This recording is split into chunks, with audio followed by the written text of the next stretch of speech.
People are searching for destruction in Dubai. They are scrolling, refreshing, waiting for chaos, and they are finding nothing because there is nothing to find. But that silence, that normalcy is actually the most important story that no one in the mainstream media is willing to tell you right now. And if you have money invested in Dubai or you are thinking about investing here, what I am about to share could be one of the most valuable things you watch this entire year. And I'm going to end this video with something that just happened today. Something so significant that it made every single argument about Dubai's safety, stability, and future completely irrelevant to debate. Stay until the end because that announcement alone is worth your time. My name is Saurav Pandey and I have been living and working in Dubai for 5 years. I am a real estate consultant and analyst, and today I am not going to give you drama. I am going to give you facts, fundamentals, and a clear picture of exactly what is happening and what it means for your money. This video is not for people looking for war footage or panic headlines. There are plenty of other channels for that. This video is specifically for serious investors, people who have real capital in Dubai real estate, people who are planning to invest here, and people who simply want professional, unfiltered analysis without the noise. I am going to walk you through how safe Dubai actually is with data, not emotions. I am going to explain the Strait of Hormuz situation in plain language and tell you exactly why oil prices are heading far than most people expect. I am going to show you the geopolitical forces that will make Dubai stronger coming out of this period, not weaker. And I'm going to tell you honestly and directly what you as an investor should be doing right now. And then I'm going to share a breaking announcement that should settle this conversation once and for all. Let me start with what I personally see every day living in this city. Flights are landing on scheduled at Dubai International. Restaurants and cafes are full. The malls are packed with people. Construction cranes are still turning across the skyline. The metro is running normally. Businesses are open. This city has not skipped a single beat. Now, I know exactly what some of you are thinking. Of course, I would say that.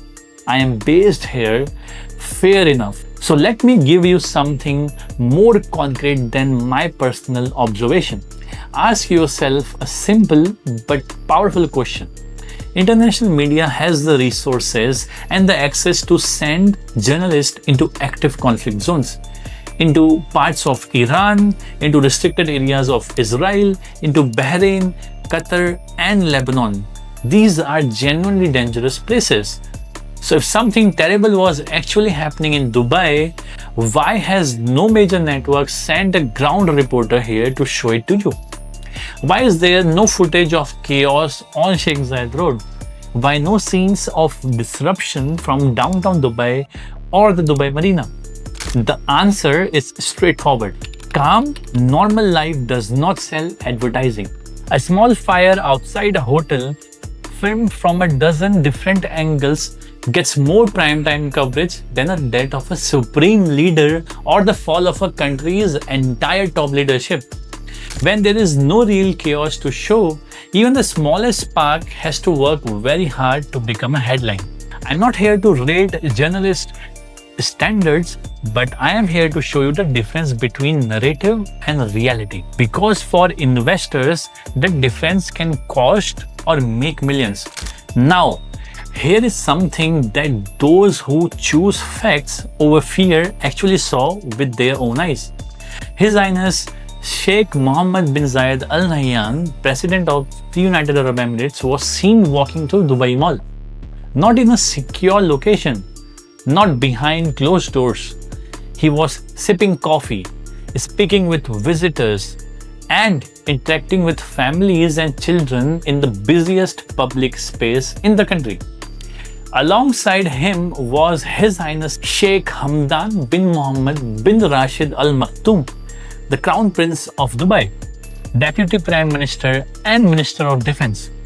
And separately, His Highness Sheikh Mohammed bin Rashid Al Maktoum, Prime Minister of the UAE and ruler of Dubai, was seen publicly at Maidan Racecourse, exactly where the people of the city regularly see him, calm and present, going about his routine. In geopolitical, you need to understand something important.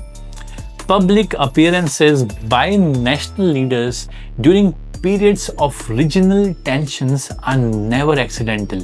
They are deliberate, calculated signals. A leadership that genuinely believes its city is unsafe does not walk through the country's most crowded public mall on a Tuesday evening. That walk through Dubai Mall was a statement to the world and to every investor watching, and it was far louder than any headline. Now, let us get to the question that every investor with exposure to this region is asking.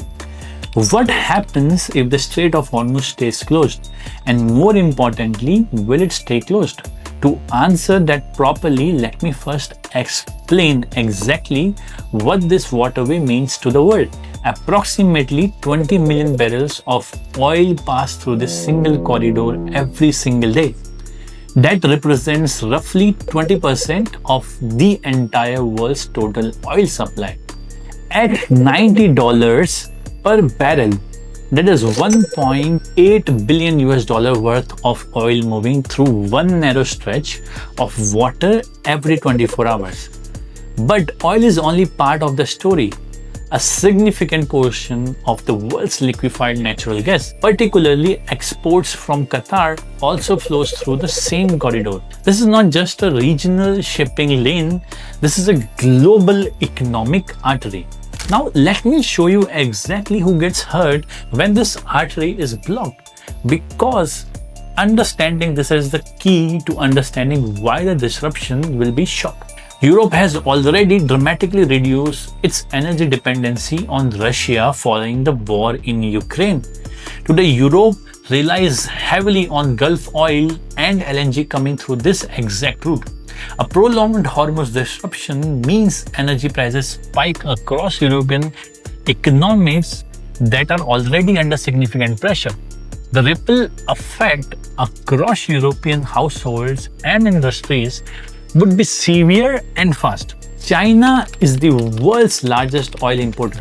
Saudi Arabia, Iraq, and the United Arab Emirates are among its most critical energy suppliers. And much of that supply passes through Hormuz. If you slow China's energy supply, you slow China's manufacturing.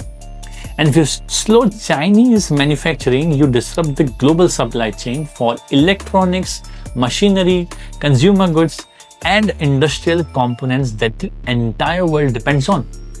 China, the factory of the world, simply cannot function under prolonged energy constraints. India imports more than 80% of its crude oil, with a large portion historically sourced from the Gulf region.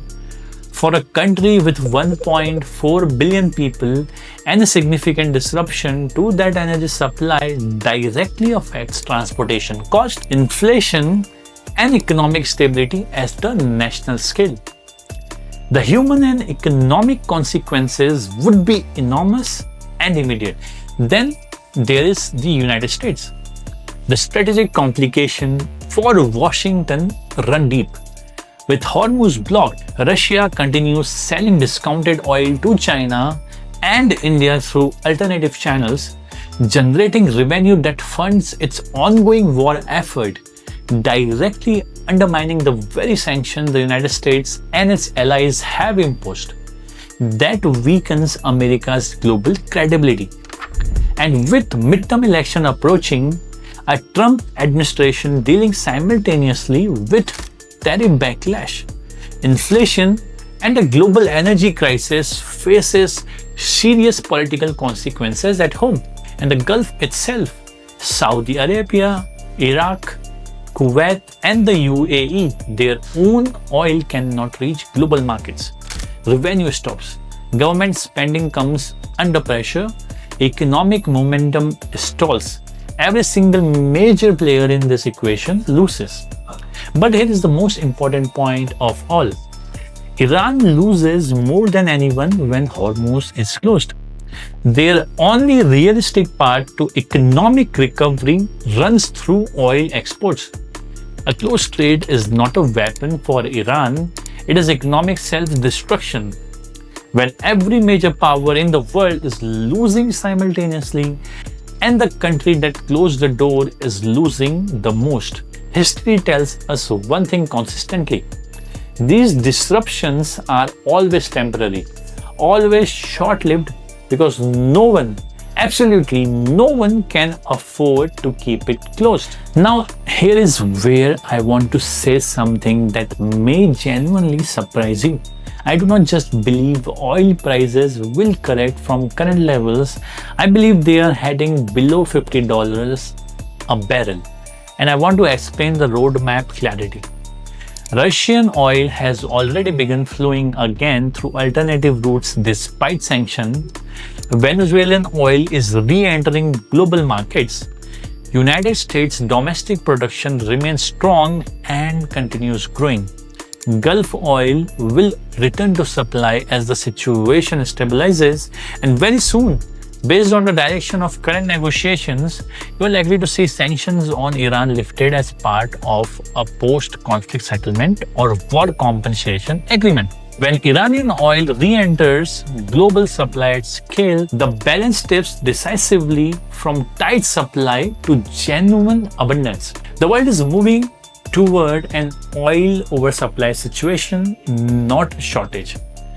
Below $50 a barrel is not a dramatic prediction. It is a logical outcome of the supply dynamics that are already unfolding. And for Dubai, this is actually powerful news. Lower oil prices mean lower inflation. Lower inflation means better purchasing power across the economy. More capital flows into investment markets, including property, and the short-term stress on the Dubai real estate market, which is real, will not pretend otherwise, has a very clear expiry date. To understand where Dubai goes from here, you need to understand the bigger geopolitical picture that is reshaping this region right now.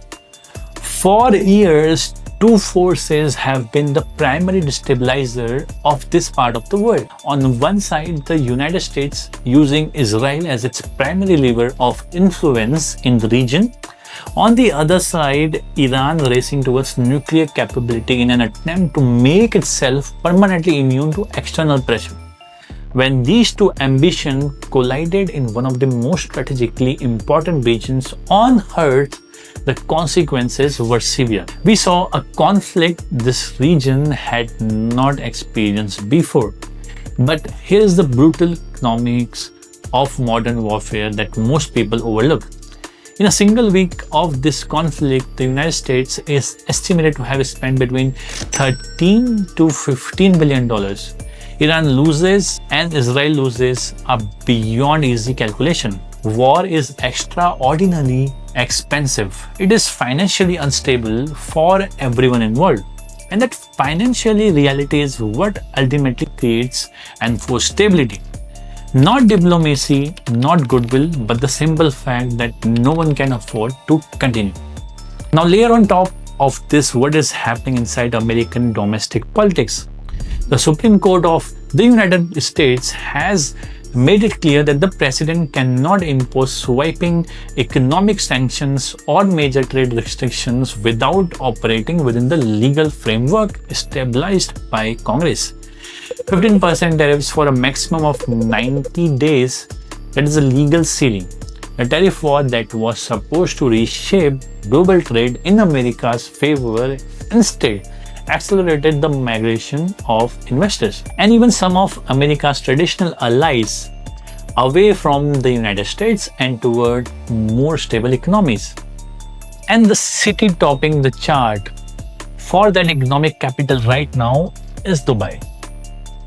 Meanwhile, something significant is shifting in Europe After years of strategic dependency on Washington, European leaders are building genuinely independent foreign policy framework for the first time in decades. That shift is not temporary, it is structural, and it will deepen cooperation between Europe and the Gulf in trade, in energy, in investment. That is long-term institutional capital flowing into this region. China has also arrived at an important realization. Short-term geopolitical instability may sometimes create tactical opportunities, but prolonged conflict ultimately damages the stable global trading system that China's entire economic model depends on. China needs a stable Gulf. It needs reliable energy. It needs open trade routes. And that means China too has the powerful strategic interest in regional stability. The world's largest economies, Europe, China, India, and even the United States, under the pressure of domestic politics, all need the same thing right now: stability. And Dubai is sitting at the intersection of East and West with a government that has been building towards this moment for decades, is where that stability lives. Let me answer the safety question directly, without reassurance and without politics. When missiles and armed drones were being fired across this region, the UAE intercepted them with Patriot defense system, with THAAD, with a multi-layered air defense architecture that only a small handful of countries on earth operate. The United States, Israel, Japan, South Korea, and Saudi Arabia. The UAE is on that list. This capability did not appear overnight. Billions of dollars were invested deliberately, strategically, across many years. To make this country genuinely defensible, I want to acknowledge with full respect that two brave UAE armed forces soldiers lost their lives in the service of their nation during this period. That loss deserves recognition, but the broader outcome was clear. The system worked, the city remained open, the people remained safe, business continued without interruption. Dubai was safe before COVID. It proved itself safe during COVID when the rest of the world locked down, and it has demonstrated its safety again in a period of genuine regional conflict. Security in UAE is not an afterthought added to the end of a planning document. It is the foundation on which everything else, the economy, the real estate market, the investment environment is built. Now, I want to tell you why the next decade belongs to this region and why most people will not see it coming until it has already happened. The conversation about Dubai's future cannot be had without talking about artificial intelligence. Global spending on AI is projected to reach approximately $1.5 trillion in 2025, rising to $2.5 trillion in 2026. The UAE has already committed more than $350 billion into this ecosystem through government initiatives, sovereign wealth investments, and long-term policy planning. The UAE Artificial Intelligence Strategy 2031 projects that AI alone will contribute approximately $96 billion to the UAE economy by 2030, representing 13 to 14% of the country's GDP. For a nation with a population of roughly 11 million people, that is one of the highest projected AI economic impact ratios anywhere in the world. The UAE is becoming to artificial intelligence what Switzerland is to private banking and financial services. And then there is the financial firepower that backs all of this. Norway's government pension fund manages approximately $1.7 trillion. China's investment corporation manages roughly $1.3 trillion. The Abu Dhabi Investment Authority alone manages about $1 trillion. But here is where the UAE does something fundamentally different from almost every country in the world. Most nations rely on a single large sovereign wealth fund. The UAE operates 5: the Abu Dhabi Investment Authority, Mubadala Investment Company, ADQ, the Emirates Investment Authority, and the Investment Corporation of Dubai. Together, these 5 funds manages more than $2 trillion in asset. For a country of 11 million people, that is sovereign wealth capital of approximately $170,000 per citizen. The equivalent figure for the United States is $900 per citizen. The difference between those two numbers is not a gap, it is a canyon. Now I want to talk about something that happened just today, April 22nd of 2026, and I want every investor watching this to understand exactly what it means. While the world was debating whether Dubai is safe, while headlines were focused on regional tension, while people were second-guessing their investments, His Highness Sheikh Mohammed bin Rashid Al Maktoum, Prime Minister of the UAE and ruler of Dubai, made a landmark announcement that I believe will be remembered as one of the defining moments in the city's infrastructure story. He announced the Dubai Metro Gold Line. Let me give you the exact numbers so this lands properly. The Gold Line will span 42 kilometers. It will run fully underground, reaching depths of up to 40 meters below the city. It will pass through 15 strategic areas across Dubai. It will serve approximately 1.5 million residents. It will strengthen connectivity to 55 major real estate developments that are currently under construction, and the investment 34 billion dirhams. That is approximately 9.3 billion US dollar committed to a single infrastructure project. That was announced today. But here is the part of His Highness' statement that every investor needs to hear. He said, and I quote, and I want to be precise about this: our landmark projects to position Dubai as the world's best city to live in are on track. Our future endeavors will not stop, rather they will accelerate. And then he said something even more powerful. Our plan is to build a better future for millions of people. We stand by our words and deliver on them. Think about the timing of this announcement for a moment. The region is going through a period of genuine geopolitical tension. Investors are nervous, headlines are negative, and in the exact environment, the ruler of Dubai announces the largest transportation project in the city's history. A 34 billion dirhams metro line targeted for completion on September 9th of 2032. Not a study, not a proposal, an announcement with a budget, a route, a timeline, and a direct statement from the top leadership. This is not the behavior of a government that is uncertain about the future. This is the behavior of a government that sees the future so clearly it is already building it. Now, let me tell you what this means specifically for real estate, because that is why you are watching this video. The relationship between metro connectivity and property values in Dubai is not theoretical. It is documented history. Every time a new metro station has opened in this city, property values in the surrounding areas have responded. The red line transformed corridors that were considered peripheral. The green line did the same. The blue line, currently under construction and due for completion in 2029, is already showing its effect on prices in the areas it will serve.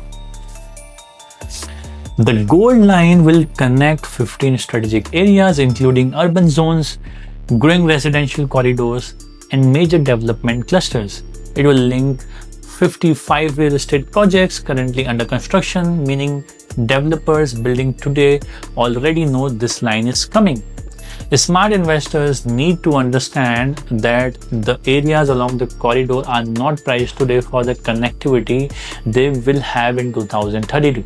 The gap between today's price and tomorrow's fundamental is where opportunity lives. The gold line will also increase total length of the Dubai metro network by 25%. That is quarter more coverage added to a system that already moves hundreds of thousands of people every single day. When that expansion is complete, Dubai will have one of the most expensive driverless metro network in the world. And every property with access to it will reflect that in its value. I have been saying throughout the video that Dubai stress is short-term and its momentum is long-term. Today's announcement is the proof. When a government commits 34 billion dirhams to infrastructure during a period of regional uncertainty, it is not making a political statement, it is making a financial one. It is saying we have run the numbers, we see where the city is going, and we are accelerating, not pausing. I want to be direct with you here because this is the part that actually matters for you, your wealth. The answer, after everything I have laid out, is to act, but to act intelligently. First and most importantly, do not panic. The investors who panicked sold during COVID, during the oil price crashes, during every previous episode of regional tension in this market, they all had one thing in common: they regretted it. The Dubai real estate market has absorbed every shock thrown at it and come back stronger each time. This time will be no different. Second, if you have liquidity right now, understand that you are holding genuine power. The current period of uncertainty is creating entry points in this market that was simply not available 6 months ago. A smart money does not wait for certainty before acting. It acts when others are hesitating and studies the fundamentals carefully before doing so. Today's gold line announcement should sharpen your thinking about which location to focus on. Third, understand your portfolio properly. Not every asset you hold is supposed to do the same job. Some of your properties are defensive income assets. They generate rental yield and preserve capital. Others are growth asset and supply constrained location that will appreciate significantly over time. Knowing the difference and building your portfolio with intention is what separates serious investors from spectacular. Fourth, and I cannot emphasize this enough after today's announcement, focus on connectivity. Metro access is not a luxury feature in the city, it is a fundamental driver of long-term demand. Areas along the Gold Line corridor that are currently underpriced related to their future connectivity are the single most interesting category of investment opportunity I see in this market right now. Fifth, filter the noise. Over the coming weeks and months, you will receive calls about special deals and last chance opportunities. Some will sound convincing. Most are built for the moment, not for your long-term portfolio. Stay patient. Stay rational. The uncertainty that is driving today's headline will largely settle within 4 to 6 months. The investors who remain calm, liquid and disciplined through the period are the ones who will be celebrating when the other side arrives. Spectaculars and short-term flippers will disappear from this market. They always do when conditions tighten. What remains are quality assets held by serious investors who understand the fundamentals from the beginning. Make sure you are in that second group.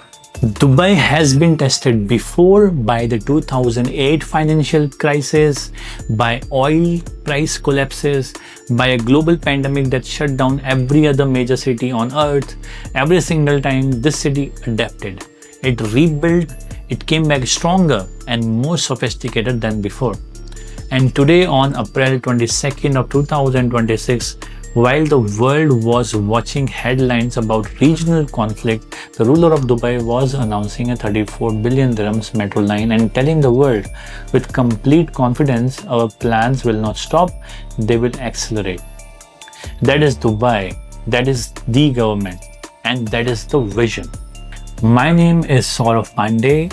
I have spent 5 years in this city on the ground helping investors make decisions they are proud of years later. If you want to talk through your specific situation, whether you are already invested, whether you're looking at the gold line corridor or exploring where to put your capital next, the link to connect with me is in the description below. If this video gave you clarity, give it a like and share it with someone who needs the real story rather than the headlines. Subscribe if you want professional, unbiased analysis every time the world gets started panicking about this region, and I will see you in the next one.